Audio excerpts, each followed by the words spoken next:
Il est venu au Havre en voiture. Le train, trop aléatoire depuis Paris. D'ailleurs, ceux qui l'ont invité lui ont déconseillé, pressé de découvrir son projet d'Hyperloop.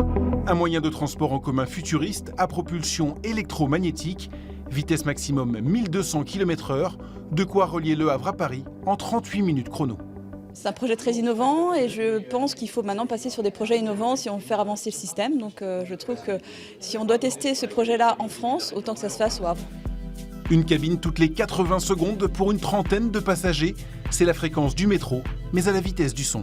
On n'est pas à réinventer la roue, c'est juste différent. Voilà, c'est pour ça que ça interpelle aujourd'hui parce qu'on n'a pas l'habitude de se déplacer à ces vitesses-là au sol, même si on le fait tous les jours en avion. Mais on a les capacités techniques à l'heure où on se parle de développer ça au sol. Hyperloop, ce n'est plus de la science-fiction. Des pistes d'essai vont voir le jour prochainement près de Limoges et Toulouse.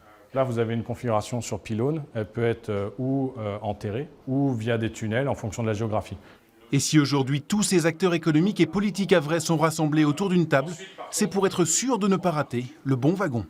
Il y a urgence, on a perdu beaucoup d'années autour de la LGV. Ça fait depuis 2008, il y a des enquêtes publiques à répétition. Finalement, on n'aboutit à pas grand-chose, malgré la volonté de la région de moderniser le matériel.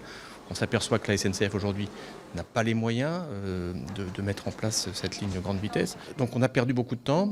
En mai dernier, c'était le PDG de Space Train qui était venu vendre son idée, très différente.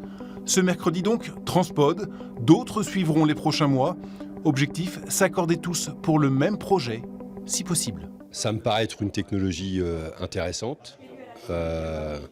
Après maintenant, j'ai toujours la question de rapprocher trop rapidement le Havre de Paris. Autant il faut qu'on y aille vite, autant je ne voudrais pas qu'on devienne une cité dortoir au Havre. Difficile de concilier parfaitement intérêt économique et humain. Ce projet privé ne coûterait rien aux contribuables mais pourrait modifier énormément la vie locale. Selon son créateur, la commercialisation de ce système en France pourrait commencer dès 2025.